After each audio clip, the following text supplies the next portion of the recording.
جی تلاوت کوئی کرے گا؟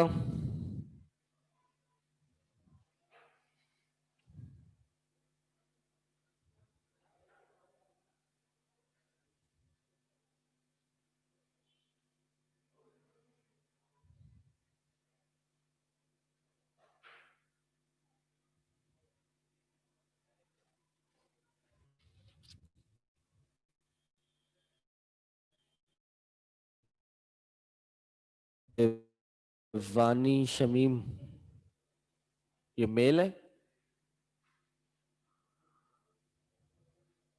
فانی، فانی میل ہوتا ہے؟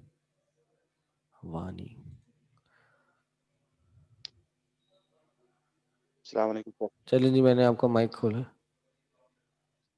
وعلیکم السلام ورحمۃ اللہ. کیجیے. جی سر.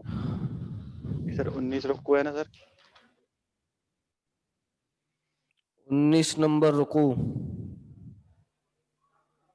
ان فی رکوع نمبر،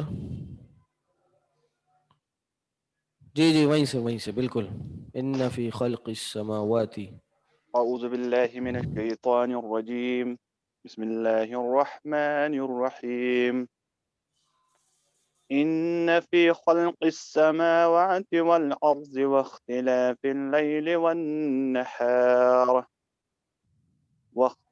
الليل والنهار والفلق التي تجري في البحر بما ينفع الناس وما أنزل الله من السماء من ماء فأحيا به الأرض بعد موتها وبعث فيها من كل دابة وتصريف الرياح والسحاب المسخر بين السماء والأرض لآيات لقوم يعقلون.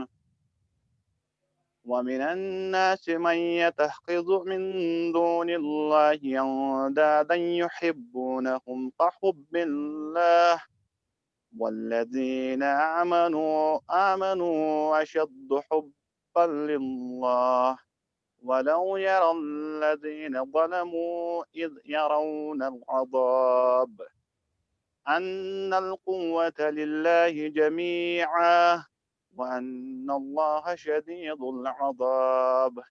إذ تبرأ الذين تبعوا من الذين اتبعوا ورعوا العذاب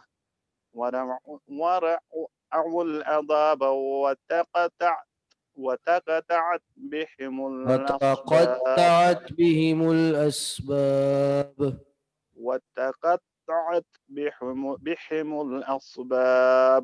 وقال الذين اتبعوا لو أن لنا كرة فنتبرأ منهم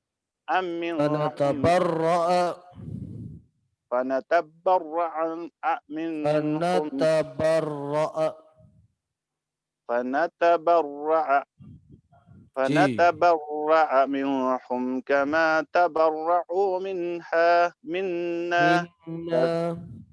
منا كذلك يريهم الله أعمالهم حسرات عليهم وما هم بخارجين من النار. صدق الله العظيم. جزاک اللہ خیرا، بارک اللہ فیکم. چلیں جی. بسم اللہ الرحمن الرحیم. ان الصفا والمروة من شعائر اللہ فمن حج البیت او اعتمر فلا جناح علیہ ان یطوف بہما. سورہ بقرہ میں ہم نے کئی موضوعات پڑھے، ان میں سے ایک موضوع بیت اللہ کی تعمیر، اس کی اہمیت، ابراہیم علیہ السلام کی دعا، نبی علیہ السلام کی اس دعا کا قبول ہونے کی صورت میں بھیجا جانا، اور نبی صلی اللہ علیہ وسلم کا کن کن اوصاف کے ساتھ، کن کن ایٹریبیوٹس کے ساتھ ہماری طرف بھیجا جانا ہے، یہ سب بات اس کے اندر ذکر کی گئی. اس کے بعد تحویل قبلہ کا معاملہ، قبلہ چینج کیا گیا، اس کے بارے میں باتیں آئیں. اور اب جب کعبہ کی بات آئی اس کے بعد صفا اور مروہ کے بارے میں بھی کچھ بات کی اور اس کو کہا ان الصفا والمروہ، بے شک صفا اور مروہ جو ہے من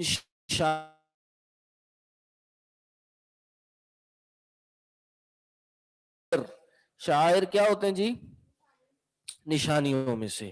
شعائر جمع ہے واحد ہے؟ جمع کا صیغہ ہے. اور اس کی واحد کیا آتی ہے؟ اس کی واحد آتی ہے شعیرتن. اور شعیرہ کس کو کہتے ہیں؟ ہاں جی، شعیرہ بھی نشانی کو کہتے ہیں. جید.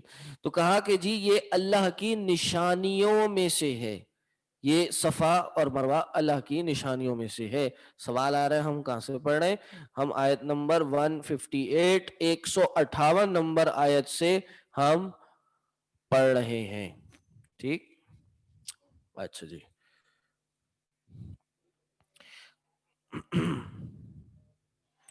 کیوں کہا کہ یہ صفا اور مروہ اللہ کے شعائر میں سے ہے؟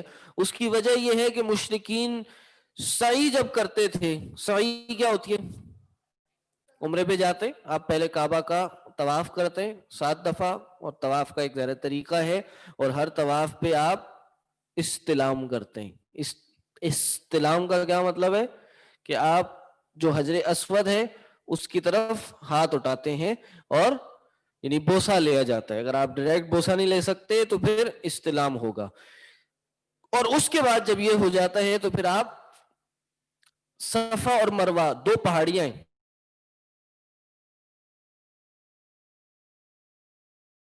ہے وہ ان 2 کے بیچ میں ہے، تھوڑا سا ہٹ کے اس سائڈ پہ ایک بیچ میں کعبہ مکہ ایک ویلی ہے، تو یہ چھوٹے سے 2 صفا اور مروہ پہاڑیاں.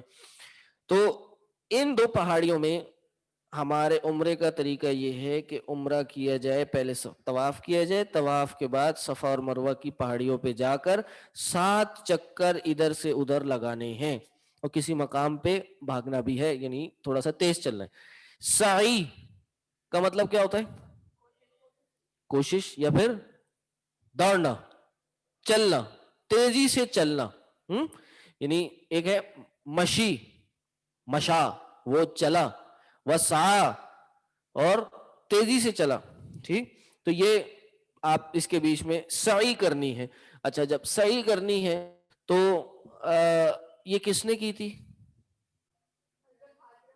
حضرت ہاجرہ، بی بی ہاجرہ علیہ السلام نے، جو حضرت ابراہیم علیہ السلام کی تھی، کی زوجہ تھی.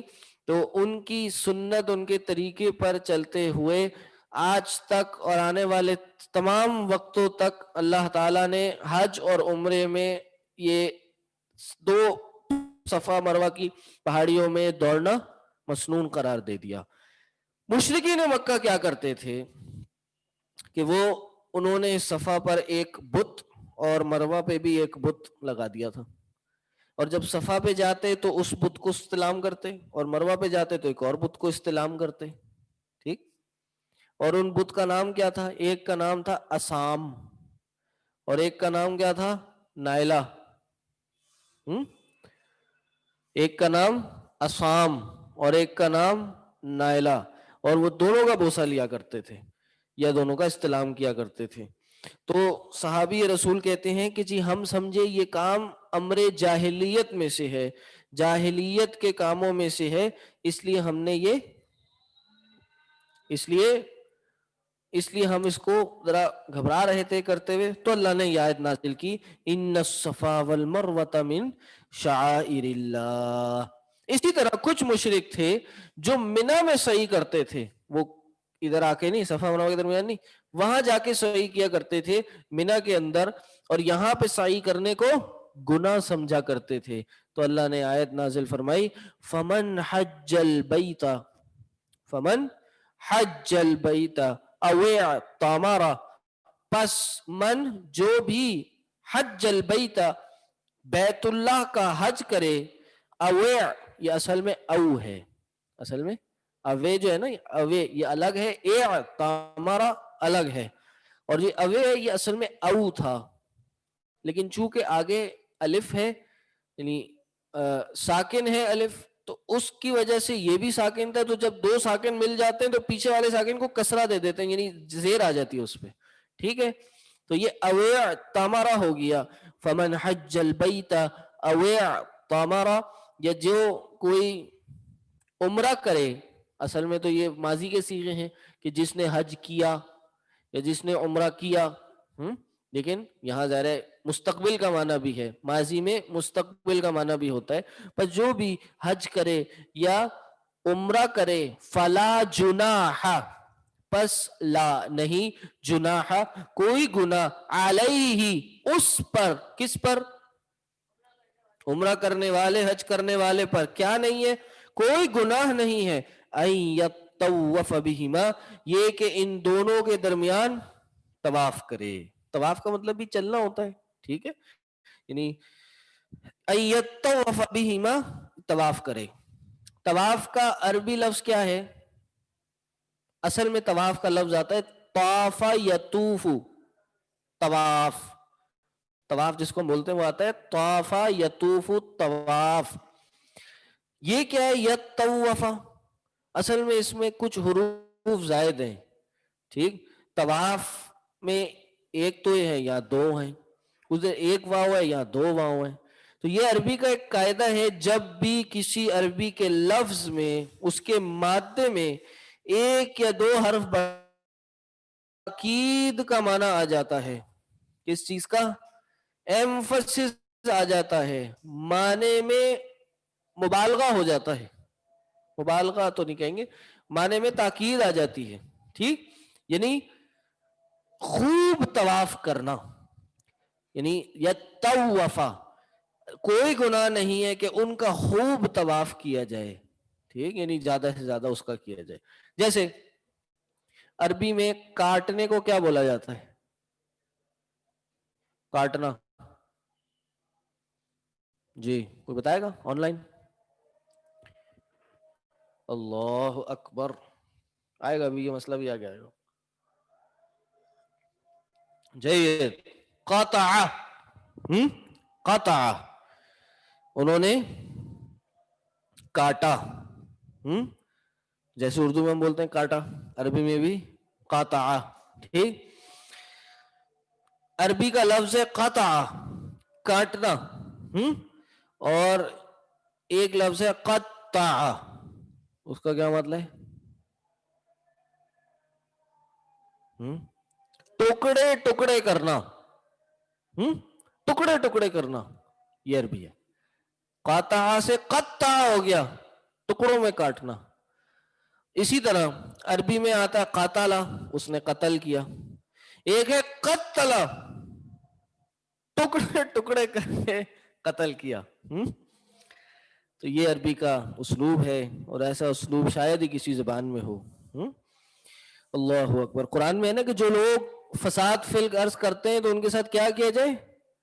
فقتلوا تقتیلا، ان کے ٹکڑے ٹکڑے کر کے ان کو مار دو، ایسے نہیں چھوڑنا ہے.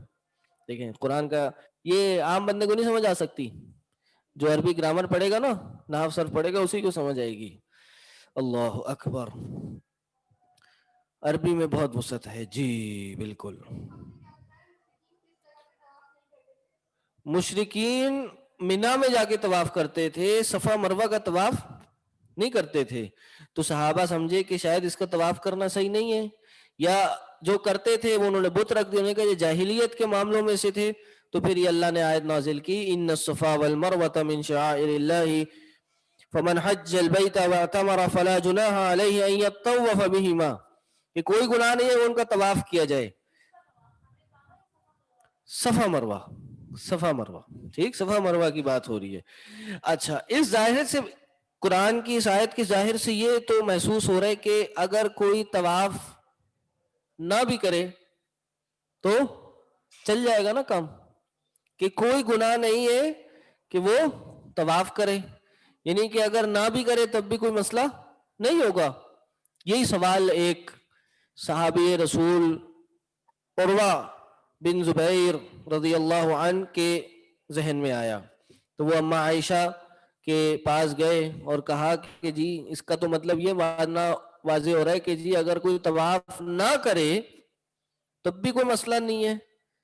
تو عائشہ نے جواب دیا نہیں، اگر آیت یہ ہوتی فلا جناح علیہ اللہ یطوف بہما، کہ نہیں ہے کوئی گناہ کہ اس کا طواف نہ کیا جائے تو کوئی گناہ نہیں ہے، اگر آپ یہ مانا کر رہے ہیں تو اس کا مطلب یہ ہوتا کہ آیت ایسی آتی، بلکہ آیت ایسی نہیں ہے، بلکہ آیت تو کہہ رہی ہے اگر کیا جائے تو کوئی گناہ نہیں ہے، اس کا مطلب کرنا ہے، اور اگر کوئی اس میں کوئی تکلیف محسوس کر رہا ہے یا اس کو کوئی پرابلم ہو رہی ہے تو اس کو کلیئر کر دیا کہ جی اس میں کوئی گناہ نہیں ہے۔ وَمَن تَطَوَّعَ خَيْرًا فَإِنَّ اللَّهَ شَاكِرٌ عَلِيمٌ، اور جو کوئی نفل کام کر لے اس کو پس بے شک اللہ شاکر ہے، شکر گزار ہے۔ اللہ شکر گزار ہے سے کیا مطلب؟ اللہ کس کا شکر ادا کرے گا؟ ہے اللہ قدر کرنے والا ہے، نیکیوں کو شمار کرنے والا ہے۔ انسان چھوٹی سی چھوٹی نیکی بھی کرے گا اللہ اس کو لے آئے گا۔ ہاں وہ ہے نا قرآن کی آیت ومن یعمل مثقال ذرۃ خیرا یرہ، کہ جو بھی انسان چھوٹا سا بھی اتنے ذرے برابر بھی نیکی کرے گا قیامت کے دن اس کو دیکھ لے گا۔ ان الذين يكتمون ما انزل الله ما انزلنا من البينات والهدى، بے شک وہ لوگ یکتمون، آپ لوگ عربی پڑھ رہے ہیں؟ عربی کا پیریڈ ہے آپ لوگ کا؟ کیا پڑھ رہے ہیں عربی میں؟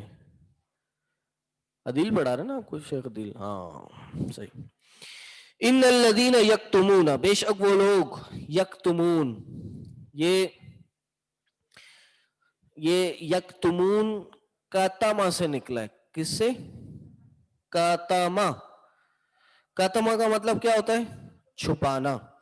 بے شک وہ لوگ یکتمون چھپاتے ہیں، ما وہ جو انزلنا ہم نے نازل کیا، یہ انزلہ الگ ہے نا الگ ہے، ٹھیک؟ نہیں معذرت، یہ انزلنا پورا ماضی کا جمع کا صیغہ ہے۔ انزلہ انزلہ انزلو انزلت انزلنا، ہم نے نازل کیا، ما انزلنا ہم نے نازل کیا، ہم نے اتارا۔ یہ بھی اب عربی کا ایک اور سن لیجئے، سمجھ لیجئے۔ ایک ہے معنی نزلہ، نازلہ اس کا مطلب ہے نزول کرنا، خود اترنا۔ اللہ ینزل ربنا، ینزل ربنا علی السماء الدنیا فی کل یوم، فی کل لیلۃ، یومین لیلۃ، اللہ تعالیٰ آسمان دنیا پہ نزول فرماتا ہے، ینزل، ٹھیک؟ اسی طرح خود نازل ہونا، انزل نازل کرنا، صرف الف لگانے کی وجہ سے، ایک اسٹرکچرنگ چینج کرنے کی وجہ سے، باب مجرد سے باب مزید فی میں لے جانے سے، جب عربی پڑھیں گے تب سمجھ آئے گا، معنی کا متعدی سے لازم سے متعدی ہو گیا، یعنی خود کرنے سے کسی کو کرانا ہو گیا، ٹھیک؟ اسی طرح ایک معنی آتا ہے نزلہ، نزلہ اس کا مطلب ہے نازل کرنا، لیکن آہستہ آہستہ نازل کرنا۔ اللہ نے قرآن میں فرمایا نا، قرآن جو ہے تنزیل من رب العالمین، یہ اللہ کی طرف سے تنزیل ہے۔ تنزیل کا مطلب بھی نزلہ سے ہی ہے، یعنی اللہ نے آہستہ آہستہ 23 سالوں میں اس قرآن کو نازل کیا ہے، لیکن قرآن کے لیے انزلنا بھی ہے، ایک بار ہی نازل کیا ہے۔ تو کیا اس کا جمع کیسے معنی ایک کریں گے؟ اس کا بتایا تھا میں نے پہلے شروع میں کہ بھائی اللہ نے کہا ہے کہ میں نے ایک دفعہ قرآن نازل کیا ہے، اور ایک جگہ اللہ نے کہا کہ میں نے آہستہ آہستہ قرآن نازل کیا ہے۔ کیا جواب ہے؟ انزلہ بھی آیا قرآن کے لیے اور نزلہ بھی آیا، نزلہ نہیں آیا، نزلہ بھی آیا لیکن وہ قرآن خود مخاطب ہے اس سے، نزلہ بہ روح الامین، وہ تو روح امین آیا۔ جی ایک دفعہ لوح محفوظ پہ نازل ہوا، پھر لوح محفوظ سے 23 سالوں میں قرآن آگے نازل ہوا۔ ما انزلنا وہ جو ہم نے نازل فرمایا، من البینات والہدی، بینات کس کو کہتے ہیں؟ نشانیوں میں سے اور ہدایت میں سے، من بعد ما بیناہ اس کے بعد جو ہم نے بیان کر دی تھی ان کو، من بعد ما بینا، جو ہم نے بیان کر دی تھی، یعنی وہ چیز جو بیان کر دی تھی، کس چیز، کن کے لیے؟ للناس کی، فی الکتابی، کتاب میں ہم نے نازل کر دی یا واضح کر دی تھی، للناس، لوگوں کے لیے. یہ کن لوگوں کے لیے؟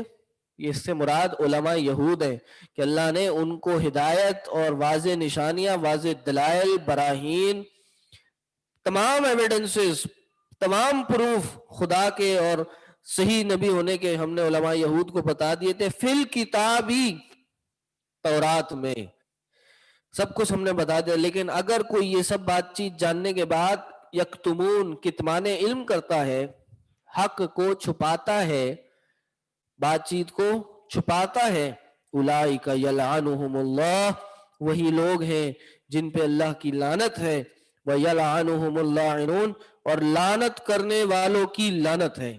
لاعن یہ فاعل کا صیغہ ہے، کرنے والا، لعنت بھیجنے والے کو لاعن کہا جاتا ہے.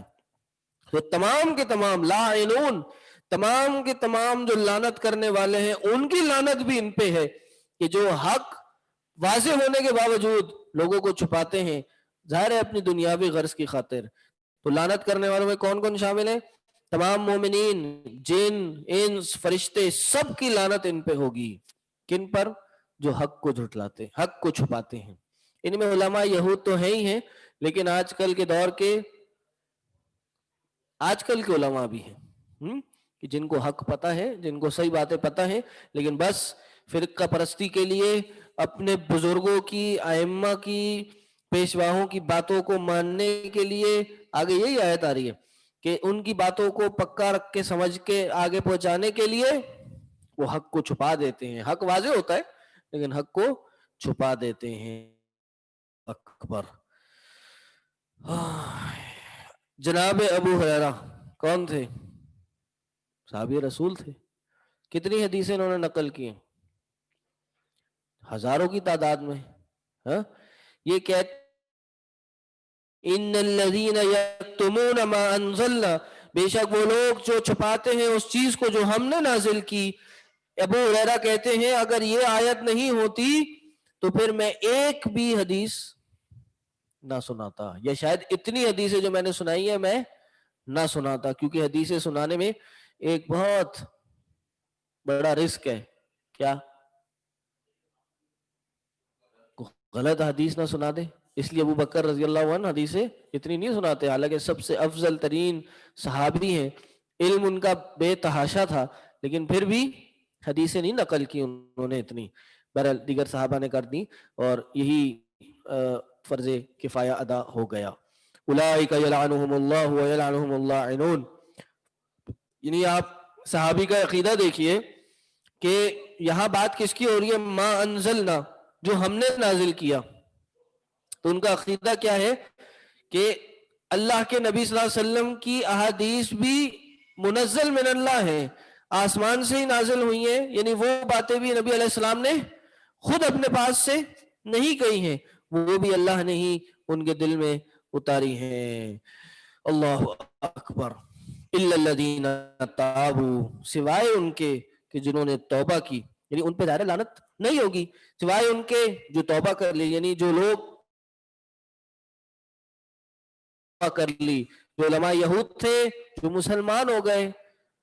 کئی بڑے علماء جو یہود کے تھے ان میں سے ایک عالم کون تھے جو مسلمان ہوئے؟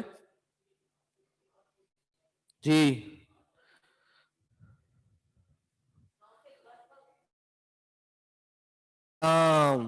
عبداللہ بن سلام. یہ یہودی عالم تھے جو بعد میں مسلمان ہو گئے. الا الذین تابوا واصلحوا، اور انہوں نے اپنے عمل کو صحیح کیا، وبینوا، اور پھر بات کو صاف صاف کر کے واضح کر کے آگے بتایا. فاولئک اتوب علیہم، پس میں بھی ان کی توبہ قبول کروں گا. وَأَنَا التَّوَّابُ الرَّحِيمُ، اور میں خوب بہت توبہ قبول کرنے والا اور بار بار رحم کرنے والا ہوں. اللہ کے نبی، یعنی مسئلہ کیا واضح ہوتا ہے اس سے کہ انسان کو جو بات پتہ ہو. اصول کیا ہے کہ جب اسی سے کوئی بات پوچھی جائے، اگر تو اس کو پتہ ہے تو بتانا واجب ہے, اور اگر نہیں پتا تو نہ بتانا واجب ہے. ہاں ہمارے بعض اوقات الٹ ہو جاتا ہے. ٹھیک, کسی کو کوئی بات پتا ہوتی ہے لیکن بس جیلسی میں کہ یار اس کو نہ پتا لگ جائے تو وہ نہیں بتا رہے ہوتے.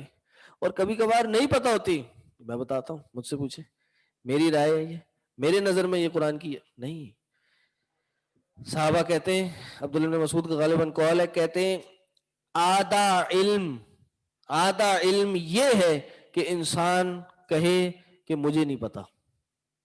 اس میں کوئی شرم و حیا نہیں ہونی چاہیے کہ انسان کہے لا ادری, مجھے نہیں پتا. اور اگر انسان کو کوئی بات پتا بھی ہے تو پھر اگر کوئی بڑا عالم بیٹھا ہے محفل میں, کوئی ایسا شخص بیٹھا ہے جس کو اس سے زیادہ علم ہے, تو پھر ادب کا تقاضا یہ ہے کہ وہ اس کی طرف پھیر دے کے جاؤ, میں اس سے جا کے پوچھے, وہ زیادہ بڑے عالم ہے. ضروری نہیں خود ٹھک کر کے جواب دینا شروع ہو گئے, ہاں جی میں بتاتا ہوں اس میں اولاً یہ ہے, ثانی یہ ہے, تیسرا یہ ہے, یہ نہیں, بلکہ آپ فوراً بڑے عالم کی طرف. ادب کا تقاضا یہ ہے. صحابہ میں کیا ہوا, ایک شخص آیا, وہ اس کی طرف, وہ اس کی طرف, ہو کے بعد پہلے صحابی کی طرف آ گیا. علماء میں بھی ایسے ہی ہوتا ہے. ابھی شیخ عزیر شمس حفظہ اللہ بہت بڑے عالم ہیں اس ٹائم پہ, انڈیا کے عالم ہیں. شیخ الاسلام ابن تیمیہ کی کتابوں میں آپ سمجھیں وہ پی ایچ ڈی ہیں. ان کی ایسی, میں کل ایک ویڈیو دیکھ رہا تھا, ان سے کسی نے سوال جواب کیے, ابن تیمیہ رحمہ اللہ کے بارے میں کچھ سوال کیے, تو وہ کیا کہنے لگے کہ اس کے بارے میں بھائی جتنی باتیں مجھے پتا ہوں گی ہم جواب دیں گے, ورنہ لادری کہہ کے گزر جائیں گے. وہ اتنے بڑے عالم, یعنی ہم دیکھ رہے تھے, ہم نے کہا یار یہ اتنے بڑے عالم یہ بات کہہ رہے ہیں, تو بس ہم نے پھر ویڈیو ہی بند کر دی.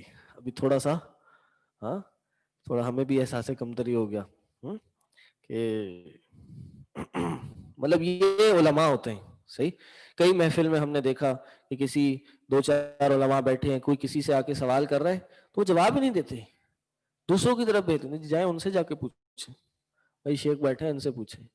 گو کہ وہ شاید کوئی چھوٹے عالم ہو, یا چھوٹے عالم سے کیا ہوتا, مطلب سب بزرگ علماء ہیں, علم انسان کے پاس کتنا ہے یہ تو اللہ کو ہی پتا ہے. لیکن اگر ہے اور موقع اسی وقت ہے بتانے کا تو پھر اس وقت بتانا لازم ہے.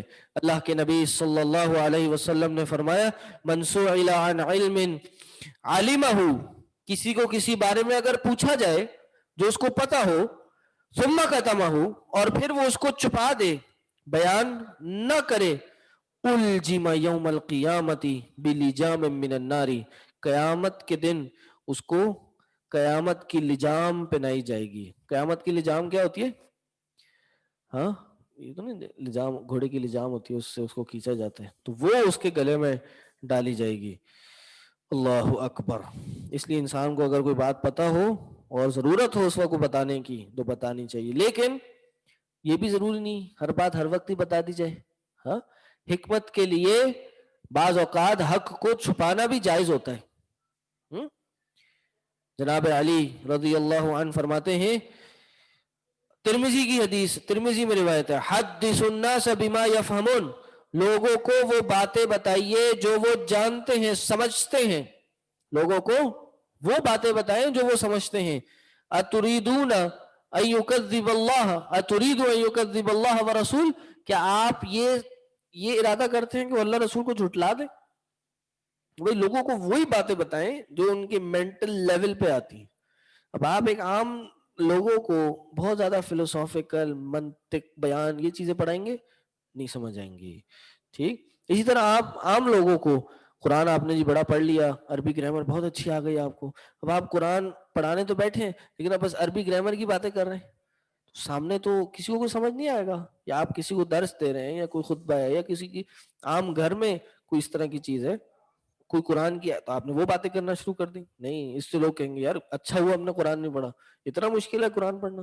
نہیں, تو ہر چیز کو حکمت کے تقاضوں کے ساتھ کیا جائے. لعنت کا مطلب کیا ہے؟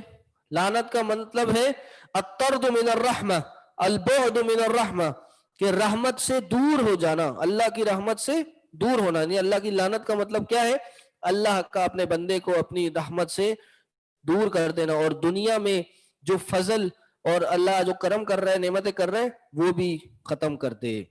ان الذین کفروا وماتوا وهم کفار اولئک علیہم لعنۃ اللہ والملائکۃ والناس اجمعین، بے شک وہ لوگ کفروا جنہوں نے کفر کیا، وماتوا اور وہ مر گئے اس حال میں، وہم کفار وہ کفار تھے، تو اولئک ان پر، علیہم ان پر ہی اللہ کی لعنت ہے، والملائکہ اور ملائکہ کی، اور تمام کے تمام انسانوں کی لعنت ہے ان پر، خالدین فیہا اس میں ہمیشہ ہمیشہ رہیں گے، لا یخفف عنہم العذاب اس میں ان کے عذاب میں کمی نہیں کی جائے گی، ولا ہم ینظرون اور ان کو نہ مہلت دی جائے گی، انذار مہلت کو کہا جاتا ہے، وَإِلَٰهُكُمْ إِلَٰهٌ وَاحِدٌ بے شک تمہارا الہ ایک ہی الہ ہے، لا الہ الا هو الرحمن الرحیم، لا الہ الا هو الرحمن الرحیم کیا ترجمہ ہے اس کا؟ لا الہ، ہاں نہیں ہے معبود برحق، الہ نہیں ہے، لا الہ اس کا مطلب یہ نہیں اللہ ایک ہے، اللہ ایک ہے وہ پہلے آ گیا، الہکم الہ واحد، آپ بعض لوگوں سے آگے پوچھیں گے لا الہ الا اللہ کیا مطلب، وہ کہیں گے اس کا مطلب ہے اللہ ایک ہے، ہم ایسے مسلمان ہیں ہمیں اپنے کلمے کا مطلب ہی نہیں پتا، لا الہ الا اللہ کا مطلب کیا ہے جی اللہ ایک ہے، نہیں بھائی لا الہ الا اللہ کا مطلب یہ ہے لا الہ نہیں ہے کوئی الہ یعنی کوئی معبود، اور بلکہ معبود برحق کوئی نہیں ہے، معبود تو بہت ہیں، سب نے اپنے اپنے معبود بنائے ہوئے، تو معبود برحق کوئی نہیں ہے سوائے اللہ کے، الا ہو سوائے اس کے، الرحمن جو رحمان ہے، الرحیم ہے جو بڑا مہربان ہے اور بار بار رحم کرنے والا ہے، الرحمن فی الدنیا اللہ دنیا میں سب پہ رحمان ہے، سب کو عطا کرنے والا، لیکن رحیم فی الآخرہ آخرت میں رحیم ہے۔ یہاں سے ایک مسئلہ اور سمجھ لیجئے کہ جو شخص کفر کی حالت میں مرا، کفر کی حالت میں انتقال کر گیا، اور آپ کو 100% یقین تھا کہ وہ کفر کی حالت میں ہی مرا ہے، اس نے توبہ نہیں کی، مسلمان نہیں ہوا، تو اس پہ لعنت بھیجی جا سکتی ہے، اور اس کے لیے آپ اس کے کفر کی گواہی بھی دے سکتے ہیں۔ لیکن اگر کسی کے بارے میں یقین نہیں ہے کہ وہ 100% مرتے وقت کفر پہ ہی مرا تھا، تو پھر کبھی بھی کسی کے لیے کسی پہ لعنت نہیں بھیجی جا سکتی، کیونکہ انسان کو نہیں پتا کہ گویا وہ مرنے سے پہلے ہو سکتا ہے وہ مسلمان ہو گیا، اس نے اسلام قبول کر لیا ہو۔ اسی طرح کسی مسلمان پہ بھی لعنت نہیں بھیجی جا سکتی کہ بھائی فلانے شخص پہ لعنت ہو، فلانے شخص پہ لعنت۔ ہمارے یہاں ایک ٹرینڈ ہے انڈیا پاکستان میں، لعنتیں بھیجتے رہتے ہیں، روڈوں پہ جائیں آپ تھوڑی سی فوراً زیادہ بتا دیا تو ایک ہاتھ دکھ جاتا ہے آپ کو، تو ایسا بہرحال یہ جائز نہیں ہے، کسی مسلمان کو لعنت نہیں بھیجی جا سکتی، نہ بھیجنا جائز ہے، یعنی اس کو اللہ کی رحمت سے دور کرنا نہیں۔ ہاں احادیث میں تو آیا ہے کہ اس کام کرنے والے پہ اللہ کی لعنت ہو، اس کام کرنے والے پہ اللہ کی لعنت ہو، تو ہم کہیں کہ اے لعنتی انسان، ہاں کہ تو لعنتی ہے، کہ تو ملعون ہے، اللہ اکبر۔ ہم یہ کہہ سکتے ہیں کہ ایسے کام کرنے والے پہ اللہ کی لعنت ہو، ایسا کام کرنے والے پہ اللہ کی لعنت ہو۔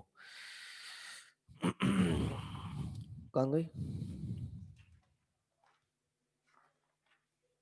جی؟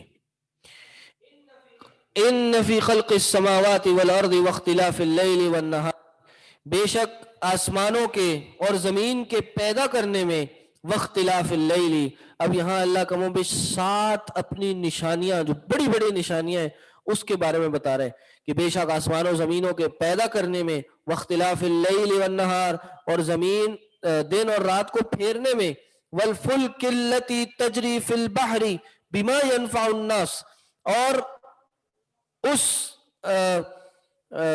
فلک کشتی کے جو باہر میں سمندر میں چلتی ہے، بما ينفع الناس اس چیز کو لے کے چلتی ہے جو لوگوں کے فائدے کے لیے ہوتی ہے، یعنی اس چیز میں بھی اللہ کی آگے بات آ رہی ہے کہ اس میں بھی، اس کام میں بھی اور اس میں بھی، وما انزل اللہ وہ جو اللہ نے نازل کیا، من السماء آسمان سے، من ماء پانی، اور پھر کیا کیا، فاحیا احیا کا مطلب کیا ہے، زندہ کیا، بھی الارض اس سے زمین کو زندہ کیا، بعد موتها, اس کی موت کے بعد, وبث فیہا من کل دابہ, اور پھیلائے اس زمین میں ہر قسم کے چوپاہے, وتصریف الریاح, اور ہواؤں کو چلانے میں, اور سحاب, سحاب کس کو کہتے ہیں؟ بادلوں کو چلانے میں, المسخر بین السماء والارض, جو جن کو چلایا جاتا ہے آسمان اور زمین میں, جن کو مسخر کیا ہے آسمان اور زمین کے درمیان. کیا ہے ان سب کی سب چیزوں میں؟ لآیات, آیات ہیں, نشانیاں ہیں. کن کے لیے؟ عقل رکھنے والے قوموں کے لیے, عقل رکھنے والے قوموں کے لیے. یعنی ان سب چیزوں میں اللہ کے لیے, اللہ کی نشانیاں ہیں. یہ اوپر گزرا نا, الہکم الہ واحد لا الہ الا هو الرحمن الرحیم. اصل مسئلہ ان کو تو اسی چیز میں تھا کہ اللہ کو ایک کیسے مان لیں ہم, کیا اللہ کو ایک مان لیں؟ وَأَنَّ هَذَا لَشَيْءٌ عُجَابٌ, وہ تو کفار گئے تھے تو بڑی عجیب چیز ہے کہ ہم ایک الہ کی پیروی کریں. تو اللہ نے پھر یہی بات کہی کہ ان سب چیزوں میں, یہ جو کفر کر رہے ہیں اللہ کو نہیں مان رہے, ان سب چیزوں میں کیا اللہ کی نشانیاں نہیں ہیں؟ زمین آسمان کا آپ عرض دیکھیں, کتنی بڑی یہ دنیا ہے, دنیا کے بعد یہ یونیورس کتنی بڑی ہے, آسمان کتنے بڑی. یعنی آج آپ کی ٹیکنالوجی نہیں نکلی جس نے آپ کی یونیورس کا احاطہ کر لیا ہو. 1 سال 2 سال 10 سال کی مسافت ہے تو کچھ ہے ہی نہیں. Millions of years, billions of years کی ٹریولنگ, اور ٹریولنگ بھی at the speed of light. Light years, یعنی لائٹ ایئر کس کو بولا جاتا ہے؟ کہ اگر آپ روشنی کی اسپیڈ پہ ٹریول کریں تو 1 سال میں آپ جہاں پہنچیں گے اس کو لائٹ ایئر بولا جاتا ہے. تو اس جو کون ہے نا, کون یونیورس ہے, اس کی حد بلینز آف لائٹ ایئرز تک پہنچ چکی ہے. اللہ اکبر. اور اس میں ہم مطلب ایک ڈاٹ بھی شاید نظر نہ آتا ہو ہمارا. ڈاٹ بھی کوئی بہت بڑی چیز ہے. یوٹیوب پہ ایک ویڈیو ہے اس یونیورس کے بارے میں کہ ہمارے یہ جو ارتھ ہے اس میں اس کا سائز ایز کمپیئر ٹو دیگر جو وہ پلانٹس ہیں ان کا کیا ہے, اور اس کا ایز کمپیئر ٹو سن کیا ہے, اور سن کا size as compare to other stars وہ کیا ہے, اور سٹارز کا سائز اس سے بڑے سٹار کے کمپیریزن میں کیا ہے. تو دنیا جو ہے وہ اتنی سی رہ جاتی ہے, وہ ایک نقطے کی طرح پوری دنیا پورا ہمارا پلانٹ ارتھ وہ اتنا سا رہ جاتا ہے. کہا اس کے پیدا کرنے میں, اللہ اکبر, دن اور رات کو چلانے میں, اور سمندر میں کشتی, یعنی یہ کتنی ٹریول ہوتی ہے نا سمندر سے. پوری دنیا کا جو ٹریڈ ہے وہ بائی سی ہوتی ہے. پوری دنیا ادھر سے ادھر کنیکٹ بائی سی ہے. یہ بھی اس میں بھی اللہ کی نشانی ہے. آسمان سے پانی برسانے میں کہ وہ زمین کو پانی دیتی ہے, زمین سے کچھ پھوٹ پڑتا ہے, اگ جاتا ہے. آپ کچھ بھی کر لیں, آپ زمین کے اندر دبا دیں, پانی نہ دیں, اس کو کچھ بھی نہیں ہوگا. لیکن اللہ کا پانی جاتا ہے اس زمین میں تو کچھ نکل کے آتا ہے نا. تو ایسے ہی ہو گیا. یہ کون سی مشین لگی ہوئی نیچے, کون سا سسٹم لگا ہوا ہے؟ کچھ بھی نہیں. یہ اللہ کی آیات ہیں, اللہ کی نشانیاں ہیں جو اللہ نے عقل رکھنے والی قوموں کے لیے رکھی ہیں کہ وہ یہ دیکھیں اور اللہ پہ ایمان لائیں. لیکن پھر بھی کچھ لوگ ایسے ہیں, وَمِنَ النَّاسِ, بعض لوگ ایسے ہیں, مَن يَتَّخِذُ مِن دُونِ اللَّهِ أَندَادًا, وہ لوگ جو اللہ کے سوا انداد یعنی ند ہمسر بناتے ہیں. يُحِبُّونَهُمْ كَحُبِّ اللَّهِ, وہ ان سے محبت ایسے کرتے ہیں جیسے اللہ سے محبت کی جاتی ہے. لیکن اصل بات کیا ہے؟ ہاں, جو ایمان والے ہوتے ہیں ان کی صفت کیا ہے؟ والذین آمنوا اشد حبا للہ, وہ اللہ کی محبت میں بڑے شدید ہوتے ہیں, محبت میں بڑی ایکسٹریم پہ ہوتے ہیں. وَلَوْ يَرَى الَّذِينَ ظَلَمُوا إِذْ يَرَوْنَ الْعَذَابَ أَنَّ الْقُوَّةَ لِلَّهِ جَمِيعًا, اگر وہ لوگ جو ظلم کرتے ہیں یا جنہوں نے ظلم کیا وہ اگر دیکھ لیتے اللہ کو, اللہ کے عذاب کو اس طرح, یعنی سمجھ لیتے اللہ کے عذاب کو اس طرح جس طرح جب آپ عذاب وہ دیکھ رہے ہیں سمجھ لیتے, تو کیا سمجھتے؟ ان القوت للہ جمیعا, تمام کی تمام جو قوت طاقت ہے وہ اللہ کے لیے ہے. وان اللہ شدید العذاب, بے شک اللہ عذاب دینے میں بڑا شدید ہے. اذ تبرأ الذین اتبعوا, جب قیامت کے دن تبرہ کریں گے، آزادی، چھٹکارا، یعنی اپنے سے دور کریں گے، کون؟ الذین تبعوا، وہ لوگ جن کی اتباع کی گئی، اتبعوا جنہوں نے اتباع کی، اتبعوا جن کی اتباع کی گئی، الذین اتبعوا جن کی اتباع کی گئی، من الذین اتبعوا ان سے جنہوں نے اتباع کی. جب وہ تبرہ کریں گے نا، جو جن کو لیڈرز، جو پیشوا، ائمہ، جو پیر ہوں گے، جو لوگوں کے پیشوا ہوں گے، وہ اپنے فالوورز سے جب اپنے آپ کو دور کریں گے یا اپنی ایک آزادی دکھائیں گے نا، وَرَأَوُا الْعَذَابَ اور عذاب دیکھیں گے، وَتَقَطَّعَتْ بِهِمُ الْأَسْبَابُ اور ان دونوں کے درمیان جو بھی اسباب ہیں، جو بھی کنیکشن ہے، وہ ختم کر دیا جائے گا. پھر کیا ہوگا؟ وَقَالَ الَّذِينَ اتَّبَعُوا تو جن لوگوں نے اتباع کی وہ یہ کہیں گے لَوْ أَنَّ لَنَا كَرَّةً اگر ہمارے لیے دوبارہ لوٹنا ہو، اگر ایک دفعہ دوبارہ ہمیں اس دنیا میں بھیجا جائے نا، تو اب ہم کیا کریں؟ فَنَتَبَرَّأَ مِنْهُمْ كَمَا تَبَرَّأُوا مِنَّا ہم بھی ان سے تبرہ ایسی کریں جیسے آج ہی ہمارے ساتھ ایسے تبرہ کر رہے ہیں. لیکن اب واپس لوٹ کے نہیں جایا جا سکتا. قیامت کے دن وہ جن کی اندھی فالوئنگ کرتے تھے، اندھی تقلید کرتے تھے، وہ تبرہ کریں گے، اور پھر یہ دنیا میں آ کے یہ بھی تبرہ، مطلب ان کی خواہش ہوگی کہ ہم بھی تبرہ کریں.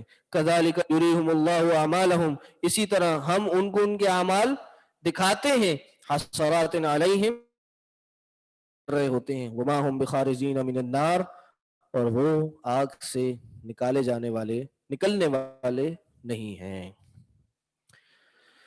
اللہ اکبر. کوئی سوال ہو تو کر سکتے ہیں. جی بڑے سوال آ رہے ہیں.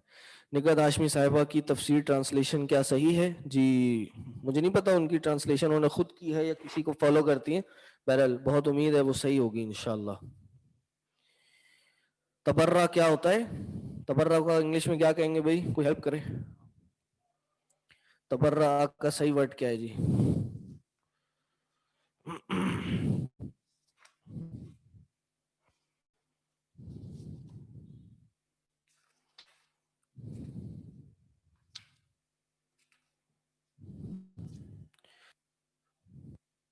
بے تعلق، بیزاری.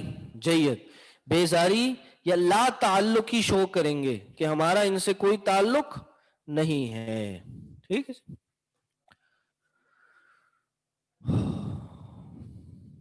اور بتائیں جی، آخری سوال کر لیں پھر کلاس کا ٹائم آف ہو رہا ہے. یہاں سے تو کوئی سوال نہیں ہے. جی جی جی. نان مسلم کے جنازے میں جنازہ تو نہیں ہوگا نان مسلم کا، فیونرل میں جائیں گے. آپ ان کی فیملی سے کے پاس ایک بحیثیت اخلاق کے طور پہ آپ ان کے پاس جا سکتے ہیں، لیکن ان کے لیے کوئی دعا نہیں کر سکتے. ٹھیک ہے.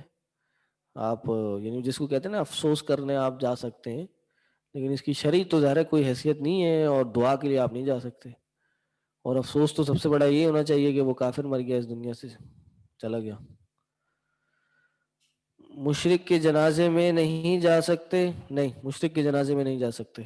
پتہ ہے یہ 100% مشرک ہے، نہیں جا سکتے.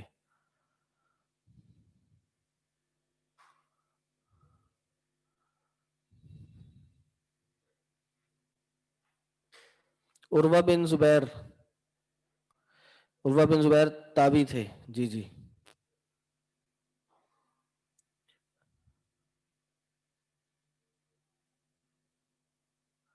آپ کو نہیں پتا، آپ کسی کو کافر نہیں کہہ سکتے. جو اپنے آپ کو کافر کہہ رہا ہے اس کو تو ہم کافر کہیں گے نا. ہاں، جس کے بارے میں ہمیں کنفرم نہیں ہے تو اس کو بالکل نہیں کہہ سکتے. بالکل ایسے ہی ہے. کیا سورہ کی ترتیب توفیقی ہے؟ توفیقی نہیں کہتے، توقیفی ہے. توقیفی. سورتوں کی ترتیب توقیفی. اس میں اختلاف ہے، کیا یہ ترتیب نبی علیہ السلام نے دی یا صحابہ نے خود کی. نام جو ہے سورتوں کے یہ توقیفی ہیں. سر یہ تو آخرت میں سب ہوگا تو پہلے سے کیسے پتا چلا؟ کیا پہلے پتا چل گیا؟ صفا اور مروہ کا طواف بھی بالکل اسی طرح جیسے بیت اللہ کا کیا جاتا ہے جی. بیت اللہ کا تو گول کر کے نہیں، طواف کا مطلب گزرنا بھی ہوتا ہے. یعنی آپ اگر صفا مروہ ہے اور آپ یوں جا کے یوں ہو رہے ہیں تو یہ بھی ایک طرح سے طواف ہی کہلائے گا نا.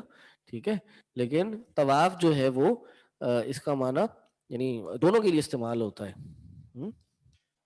یہ ہماری اردو کی زبان ہے کہ ہم سمجھتے ہیں کیونکہ کعبہ کے ساتھ خاص ہے طواف، گول گول کو کہتے ہیں نا سرکمامبولیٹ کرنا، یہ جو ہے یہ طواف خاص ہے اس کے ساتھ ہماری زبان میں. لیکن ویسے طواف اسی کی زبان میں استعمال ہوتا ہے، چکر لگانا. ٹھیک، طواف کا معنی ہے چکر لگانا. صحیح، یعنی خوب طواف کرنا، خوب چکر لگانا. وہی بتا رہا ہوں نا آپ کو، صرف معنی گول گول چکر لگانا نہیں ہے، بلکہ آپ یوں جا کے یوں چکر لگا رہے ہیں تو یہ بھی طواف ہے. ٹھیک ہے، چلیں جی نماز کھڑی ہو گئی ہے. سبحانک اللہم و بحمدک اشہد ان لا الہ الا انت